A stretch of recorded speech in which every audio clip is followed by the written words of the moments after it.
said you started playing piano and you got involved in drums. And when did this start? Did you listen to different types of music? Did you have instruction from teachers? Was it family influence musically?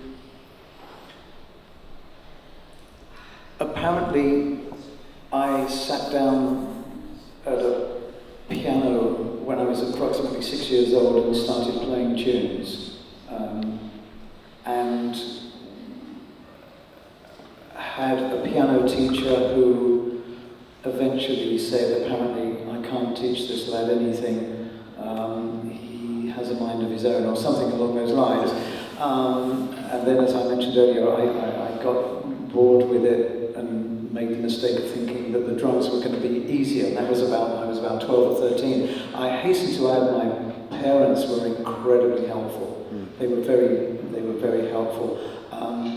I didn't have any formal drum lessons till I was, I think, about 15 or 16. You were living where at this time? I was, all this period, I was living in England. Where? In the south of England, near London. Near London. Near London. I was born in London, but raised down on the south coast in Devon. And then my parents moved quite a few times. And then I was living with them, 14, 15, near London, and I had some early drum lessons. This would be, like I said, 1900, frozen to death, a very long time ago. and the lessons then, Don, were by contemporary standards, were very basic. This is a foxtrot, this is a waltz, this is a bolita. Different styles of dances. The very basic, what would seem now almost, I wouldn't say laughable, but very, very basic. But at that time, they were dancing those dances, so yes. It would work if you knew those rhythms. Absolutely, yes, you worked. You worked, yeah. The band that I was in as a youngster in my early teens was a copy of a band called The Shadows, which was an English version of a band called The Ventures. We kind of wanted to be them, and then of course the Beatles came along, and of course we wanted to be them. And then, as I say, after these initial lessons that kind of gave me the basics, and gave me some reading lessons too. So the teachers that you had, were they? It was one teacher. One teacher? Yeah. Was it in the public school? Was it a private teacher? It was a private teacher. And you went to his place, or? Well, I went to his place, and again, it's going to make me sound and come across as old as Methuselah, but back then, music teaching, it was, do you want to, would you like to learn about popular classical music? And if you don't want to learn about popular classical music, there was no hope for you. As one of the chaps that I grew up with, that was at school with me around that time, he later became a famous jazz musician, and he told me how he put it was that when he went to his careers master and said that he wanted to become a musician, he said the chap virtually started going green and banging his head against the brick wall. I mean, it wasn't something that you did. There was no such thing as writing a thesis on the dollar lyrics. So were you listening to a lot of music at that time? Yes. Who were you listening to? I was listening to the popular music of the time, but I'd also then discovered jazz, and that was a big opener for me. And then it because it was, again, it sounds very ancient, but I'm sure you can relate. I'm actually older than you are.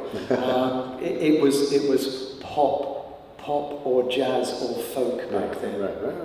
Right, sure. And I was listening to more and more variants on popular music. I was starting to listen to Miles Davis and Brubeck. This is, as I say, this has got to be 62, 63. Sure, yeah. And then I gradually start discovering the people before them. And the funny thing was, and this is a slight diversion, but the funny thing was that folk music, to me, at that point, was laughable. It was people with big woolly sweaters sticking their fingers in the air and pulling funny faces. And I thought all folk music was dreadful. And then I was introduced to the band that I later joined, and they completely flipped my opinion of folk music, and I realised there was a lot more to it than woolly sweaters and sticking your finger in the air. When you listened to the jazz players, were there any specific drummers that you mentioned Dave Brubeck, of course, Joe Morello. who was a teacher of mine. Yes. It was powerful to hear that music at that time, how advanced they were. Oh, it was incredible, yeah. I mean, I worked in a famous drum shop in London before. It was called Drum City, and that's where all the session musicians came in, all the jazz players came in, and all the rock players came in. I knew Mitch Mitchell, Mooney used to come in, Ringo got his drum set there, so I was meeting Was all this these Ivor people. Arbiter's? Yes, I know Ivor Arbiter's, it was very called, well, yes, it was called He Drum told us City. to Drum City. Yeah. So Yeah. you dropped That this- was a big that part was the of hub. Well, it was the hub, and the chap who was the manager of that store was very influential, had quite an influence on me. He turned me on to a lot of good music. He turned me on to Buddy. He turned me on to Buddy Rich. And then it kind of started opening up from there. Like I said, this is 62, 63. So I'm being exposed as a spotty teenager to... Wow. And my horizons are opening up. So, I mean, and Ivor Arbiter, who owned the store, Yes. I became very friendly with him, and he was just a brilliant man. He put out the Arbiter auto-tune drums many years ago. And he was a guy that just, a visionary right to the end of his life. He was just a brilliantly driven man. Indeed. And so you mentioned Mooney, you mentioned, these guys are the waves, such a great force of the drumming industry. So who were you listening to? You listened to somebody, and you listened to some of these, of Keith, and it was a real wide variety of music you were listening to at that time. Pretty wide. And Mitch, actually, because I knew Mitch, he was playing in a band called Geordie Fame and the Blue Flames, who I later also got to play with. And it's very weird because Mitch was a complete... he was a complete Elvin freak. Yeah. And I didn't really know about Elvin. Yeah. And Mitch would come in and go, "Oh, I've just heard the new thing with Coltrane with Elvin," and he would execute the latest Elvin licks on the tabletop in the shop. So I got turned on to Elvin through Mitch, who eventually became a friend. And so as I said, I was being exposed to. It was an incredible learning curve because, as I say, the jazz guys would come into this shop. And I got to talk to them. The studio players would come in. Right. This is the kind of the blossoming early 60s, early mid 60s studio scene. Yeah. The rock guys would come in. I got to sit down and trade some eights with Ginger Baker until the manager got me up by the what the hell do you think you're doing? Don't you realise what? But yeah, Wow. it was a great environment. Boy, that's serious. You were in the right place at the right time. Yes. Fortunately. Mitch, of course, went on to play with Jimi Hendrix. Yeah. How much was that after, when you filled in for that band, did he go with Jimmy? He came in the shop one day and said, I think I'm going to go. There's this weird guitarist. He's from Seattle, and Chaz has found him. Chaz Chandler, who was the bass player of the band called The Animals, who I also went on to work with. Chaz produced records by various people, and I got to work with Chaz, and I heard the story behind Jimmy. And anyway, Mitch came in one day and said, this is weird kind of guy, but man, it's really good. I think we've got a thing going. I think I'm going to go with it. And I said, oh yeah, great, fantastic. And it was about a month later, Hey Joe was, It skyrocketed. And that was... With the powerful way that all of those guys had. I mean, with Keith Moon and the absurdity of his craziness, it was some brilliant drumming that he laid down in relatively a very short life. Yeah. That's still to this day. 40 years. I'm sure you would agree, Don. His real influence was Krupa. Absolutely. That was his thing. Absolutely. Mitch's was Elvin. Yeah. Ginger's was Phil Seaman, who was a great English jazz drummer. Yeah. And it goes on from there. Bonzo, John Bonham, always talked about Morello and Buddy. Yeah. Influenced him. So the jazz influence of where it was at. So you were hearing jazz, you were hearing big band jazz and small group jazz. Yeah. And then if it's so, what made you continue at that point? You were playing with different bands, and you just. I was working in the shop in Drum City, Right. and I was in serious sponge mode, just taking all this in. Yeah. And I knew that I wanted to be a professional musician. I didn't know how I was going to do it. And to cut a long story short, a trumpet player said to me, I'm taking a big band I'm forming a big band. We're going to play dance music, but these bands typically were much older musicians, and he said, I want to do something different. I want the rhythm section to be really young guys, because we're playing strict tempo ballroom dance music during the week, and then we're going to play the pop music of the day at the weekends. And he said, I want it to be more relevant to the kids, Motown. Right. So he had this idea of getting a young rhythm section who were slightly hipper towards the then emerging popular music styles and mixing it with the band, rather than having all kind of people now my age playing in the big band. So that, and the band, we thought, oh, fantastic. We're going to get to join a band, and we're going to get a residency in London, and then we're all going to leave, and then we're all going to become famous studio musicians. That's what everyone thought. And they said, okay, your first posting, we're going to send you to a ballroom in Belfast. And the band got sent to Belfast for 9 months in the middle of the Troubles. Yeah. And we did that, and then they said, oh, you're going to get moved again. And we went, oh, thank God, we're going to go back to London, and we're going to become famous studio musicians or jazz or whatever. And they moved us to Glasgow. Wow. And I spent 3 years in Glasgow, playing 6-7 nights a week from 8 o'clock in the evening till about 1 in the morning. So that ability of being able to play every night and experience different styles of music. Different styles of music. You're learning, you're listening to music during the day, you're playing different music at night.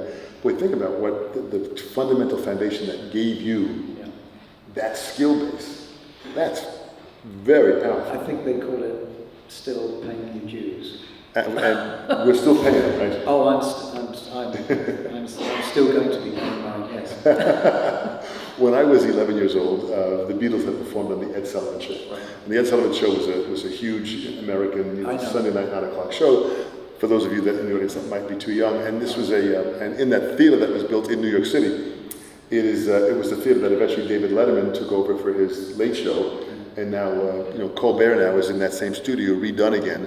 They're in that same studio where the Beatles performed, that old Ed Sullivan Theater, where the Beatles performed on that stage. And that changed everything over here. It really did. I heard the band play, and it just sucked us in to want to play music. And my two older brothers played guitar and bass. I grabbed the drums, and we had a band together. We played Beatles songs, and that was the beginning of the core of what we were about. What kind of influence did the Beatles have for yourself? Oh, huge. You first heard them when they started to break, when the singles first came out, the early singles. And that was before they came to America. Oh yeah. The Love Me Do. Love Me Do, yeah. 62, 63, yeah. And they were paying their dues, working in a horrible dive in Hamburg. Again, playing 6-7 nights a week from 8 in the evening to 1 or 2, and that's where they got good. Yeah. That, I think we're on the same page, dare I say, Don.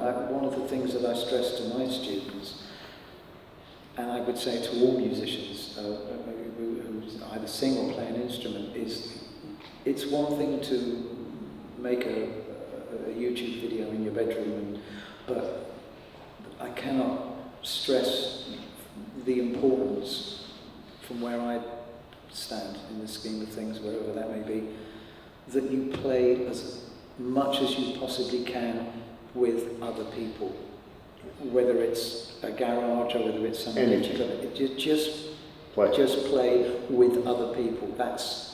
Because I think, I really do think, maybe it's old-fashioned these days, but I think that's how one gets better. It's the same formula. That will not change. You need those, as they say, 10,000 hours of experience.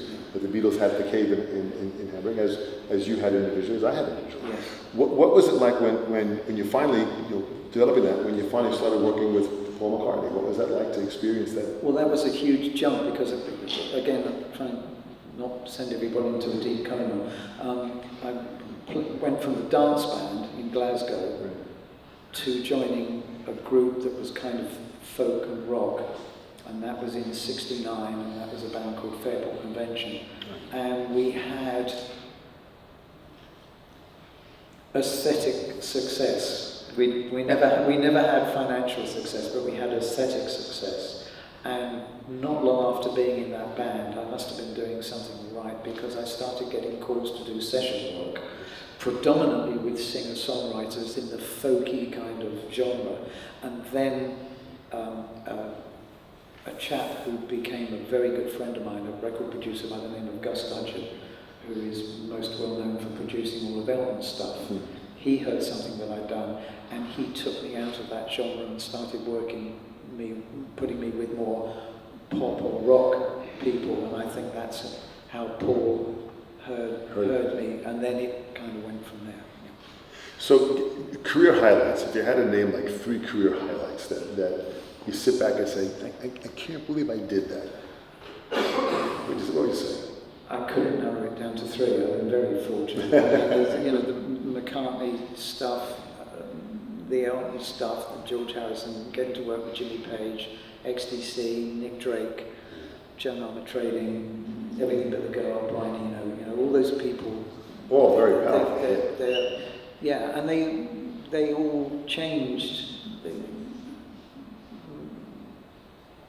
It's difficult to be objective, but they all have a slight effect on the way I play. All those people have changed the way I play, maybe just tiny amounts. So these are massive legends. I mean, what was Jimmy Page like to Well, Jimmy I knew anyway, because the guys were fans of Fairport, and they would come and see Fairport, and we would go and see Zeb. And I bumped into him on the train coming up from Sussex one day, and I said, "Where are you off to?" He said, "Oh, I'm doing some overdubs." And I went, "Oh, do you mind if I come along?" He said, "No, come on." So I went along to a Zeb session, and I was spending some time with John, and like I said, they'd come to the show and we'd go to theirs. Right. And so I bump him onto the train one day. He invites me onto one of the Zeb sessions, and then it must have been a year or 2 later, the same thing happened, and he said, "This guy's asked me to do a film score, and I really need somebody who can kind of grasp it and play with a click and blah, blah, blah, blah, blah." And he said, "Would you want to do it?" And of course I said, "Oh no, just go away, I'm far too busy." I said, "Yeah, of course." And that's how I got to do work with Jimmy on Death Wish 2. Yeah. But even working with the click and doing some reading, you had to pick these up as you went along the way. I mean, there were students that I work with for months to get them to play with a click so they could be prepared to do that. Right. It's never that easy. A lot of the stuff that you just seem to kind of like, you just kind of did it. My time isn't great, it's okay. So that what happened was when clicks started to get introduced, the clicks really were around, or metronomic kind of rhythms, whatever you want to call it. It was always around. It started happening with film scores. And I think it was film scores introduced it before it became de rigueur in popular music.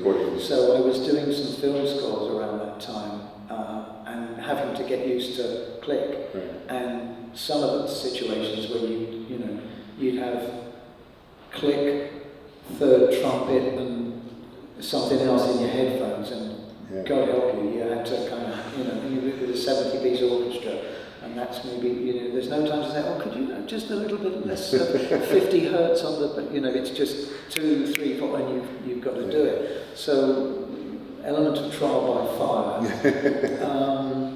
And then, like a lot of things, as you know, and I'm sure you guys will know, the more, this is what I say, the more you do it, your ability to do it improves. I'm not saying I'm great with a click, but I'm kind of okay. But it's got better because I've done it so much. If you say your time is only okay, I wish my time was half as okay as your time. Well, the people, I think you're far too modest, but the people that I look up to, the guys that I look up to in terms of time, I mean, Jack Bruno, do you know Jack? Yeah, absolutely. Jack is, geez, I listen to him and go, I'm toast. Jack Bruno, by the way, Jack Bruno plays with Tina. He also played with Cocker. He played with Tina. He was with Tina for 30 years. Sure, yeah. And he swings like a you know what. But his time is just so on the money. it's and I listen to people like that and go, oh, I'm toast. So it's all relative. It's all relative. Challenges that you've had in your life. Are there any challenges that you went through in your career that you can think back and how you faced them or what the challenge was? Yeah, some of the, are you referring specifically to musical ones or musical or even personal challenges? How'd you deal with even personal challenges? I mean, we all have lives, wives and families and kids, and there are sometimes personal challenges that come into play that affect our music, and sometimes our music gets in the way and affects our personal. There's some things that I've had to turn down that I kind of regret having to turn them down because of other commitments, but it is what it is, and I try not to look back and do the oh dear what if factor too much. I turned down a Proclaimers session, a Pretenders session. The Proclaimers I played with, I turned down a Pretenders session. I turned down a Jack Bruce tour because of commitments with Fairborn. There's some other people that I had to say no to because of prior commitments. But I've always been one of those people that have said if I've committed to something, then that's it, I'm going to do it. I'm not going to jump ship because it appears better or the money's better. I've always, because otherwise you become that guy that just snap, runs and goes. Yeah, runs and goes, unreliable. But musically, I think some of the film scores, some of the tracks on the XTC album that I played on were difficult. Others happened after 2 takes. Some of Richard Thompson's more kind of esoteric time signature things are kind of difficult. So there's been, I mean, I've never been, oh yeah, I can handle that. It's always like, oh crikey, okay, I need to do some homework here. I need to. So you were always challenged and motivated to move forward? Always, yeah. Even if something is initially perceived as being straightforward musically, it's okay. Do I play straightforward on this, or do I play something around it? What's going to make this piece of music work? Do I play right down the middle? Do I weave in and out? Do I not play for half of it? Right. You know, I'm always trying to think, and I'm trying not to repeat oneself too, which is very difficult. It's very difficult because I find the older I get, there's certain things work, and as you know, in situations, especially in the studio, budgets are smaller and smaller, and, you know, whereas the XTC and the Elton albums were, if you got 2 tracks a day, you were having a great time, you were having a great day. Right. Now they want either the whole album done in a day or half of it, and you've got to be inventive. And this applies to all instruments. You know, it's not just the drums. You've got to deliver like that. You've got to come up with a fantastic part and play it perfectly. Right. If not the first time, you better get it right the second time. So your musicianship and your integrity have always preceded you. That's something which I always hear in the industry, and how your integrity in the person you are and your standard of performance and musicianship is always at a high level. That's huge. That's hard to maintain. For as long as you've done it, it's incredible. Thank you. I mean, one of the things, again, it sounds a bit corny, but even if it's, you know, somebody comes to me, oh, you've played with blah, blah, blah, you wouldn't be interested in doing my record. I go, well, yeah, I would. If the songs are good, if you can sing and play your instrument well and the songs are good, I'll do it. Right. And again, a bit of a cliche, but I've never, oh yeah, this person's got a big reputation, this developed, 100%. This one, yeah, no one's heard of this person, I'll do this and that'll be fine. Yeah. I always go there and I try to be as thorough and as inventive and particular and give that person what they want, because sometimes that's that person's first or second recording and they've saved all their money and they're thinking, oh, I'm getting this guy that's or whatever that's played with, and sometimes they're over enamored, but that doesn't mean you can say, oh, that'll be good enough for her or him. I always kind of that's a huge lesson in humility. That is what the younger generation needs to understand. Well, I'm just trying to be fair. But that's that's humility. That's phenomenal. That's a phenomenal quality. That is Trying to be fair to that person. Yeah, but that's you being the servant to the music. You're looking to serve the music. That's a powerful message that's being sent out. You had mentioned earlier about teaching in master classes that you do now, and you do several classes. And I've heard from guys that I was just when I was in the UK mentioning their name about being in some of those classes. What is it that you see in some of the young generation when you're teaching? What do you see with their enthusiasm? What do you see with how they learn? What do you see in their age now, thinking back of when you were their age? Bewildering level of information coming at them. Right. In terms of music, the instrument and situations. Again, I sound like, back in the day when I was a young man. It does, I don't want it to come across like that, but it was a little bit more straightforward. It's like with equipment. Absolutely. Do you want a clear drum head, or do you want one with a brush stuff on it? Done. Now there's 80 million different snare drum heads, and I think sometimes I feel that one of the things I try to do, and it's the same with the actual musical playing side of it, is I sometimes feel that there's no such thing as too much information, but I think it can get bewildering. So I try to cut through that and say, okay, let's try to level this down and get some basics going here. Whether it's basic timekeeping or basic execution of certain things, rather than handing out an Afro-Cuban lick in 11/8 and saying, okay, let's go with this. And the internet hasn't helped. I mean, the internet has not helped. Well, it's tons of information. It's the classic double-edged sword. It does and it doesn't. Right. I just did the 5-week summer course at Berkeley, and I would get some of the students would come in and I'd say, okay, so what are you into? He said, I really like complex time signatures and dream theatre. I said, well, look, that's fantastic.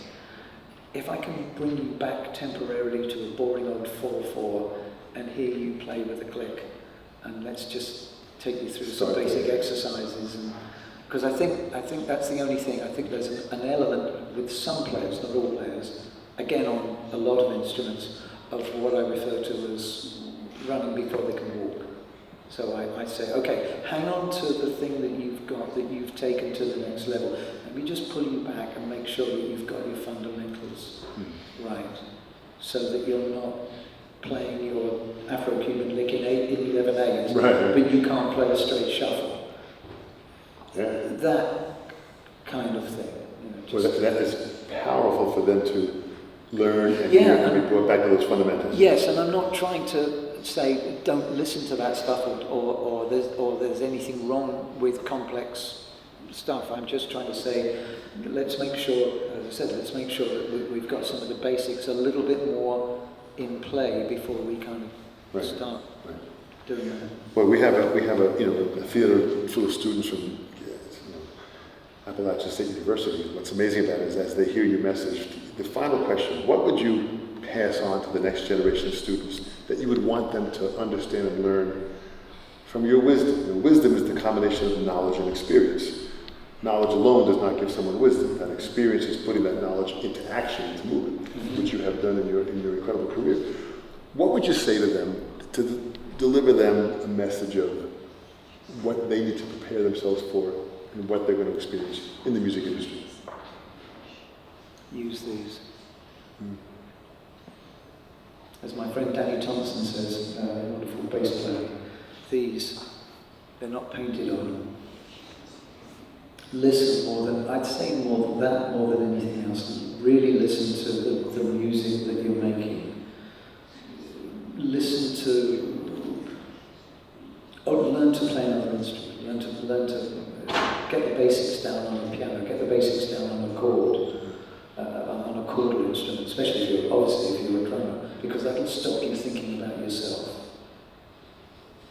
If you're a drummer and you start to get a grasp of the basic knowledge of keyboard layout, and you start to understand beyond majors and minors, when you sit down at the drums again, you're going to start playing the drums differently because you're going to be thinking about the song that maybe your friend has written, and you're going to think, when that person does that chord there, it doesn't really work when I do that drum fill.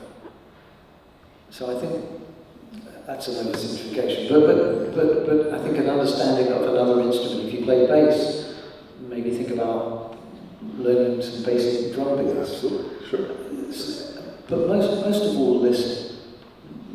That's the thing. Really listen and try to look beyond what may initially appear to be a straightforward piece of music. You might think it's a straightforward piece of music, but if you look deeper, it probably isn't. Yeah. It probably isn't. And there's way too many examples of music that seems simple that it's very deceptive for me to start quoting examples here. And then, of course, when you start getting more harmonically and rhythmically advanced, then that's when you really have to start listening. But I think that more than anything else is listen. Be sympathetic. Be sympathetic to the material that you're working with. And if you're writing it yourself, if you're a songwriter, be very conscious of, as Christine said, who came before you. It's like when we start talking about drums. Yeah. If we're talking about rock drums, then as much as I think he's a great guy, it didn't start with Dave Grohl.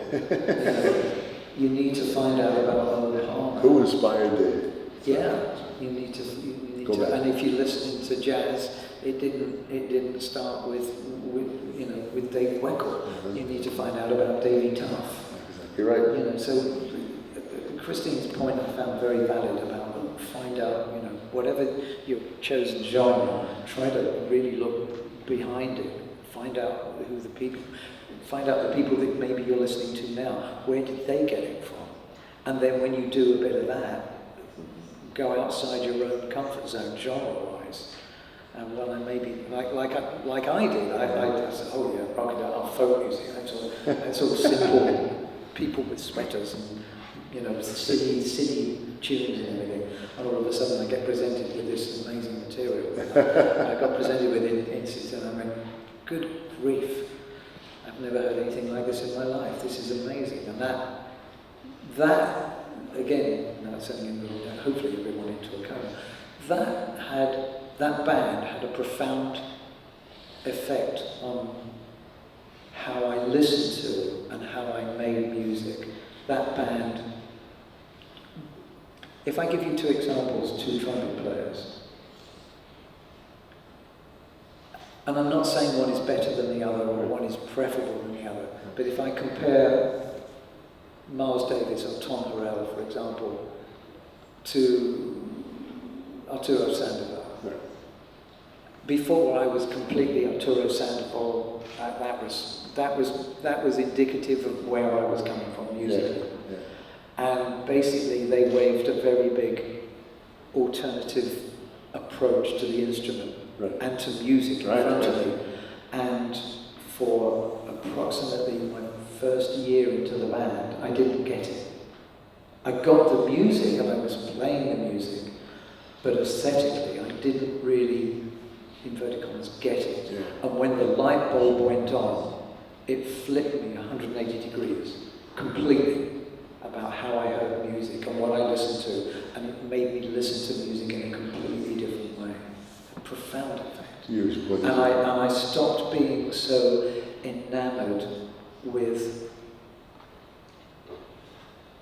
technique. I realized that technique was important because that helps you deliver, but it stopped being the be-all and end-all for it. I started looking beyond the ability and not being impressed with somebody just because they could play something quicker or faster than anybody else. I suddenly started hearing, it just opened me up. It opened me up completely. Boy, sage words for this next generation to hear, because that really is the basis and the fundamental of being involved in this industry. to listen and be involved in the music in that moment, in that now. Thank you for putting a very nice, neat bow tie on that. Yeah, you just pulled it back very well done to what I was trying to say. Yeah. Boy, powerful stuff. Dave, I thank you so much. It's an honor to be involved with you at any level and to be here for this panel. You have offered great advice, to have the chance of having this opportunity for everyone to go to the sessions.org and watch the interview as it is posted on there. I thank you so much. Would you please give a great round of applause for Dave Mattacks.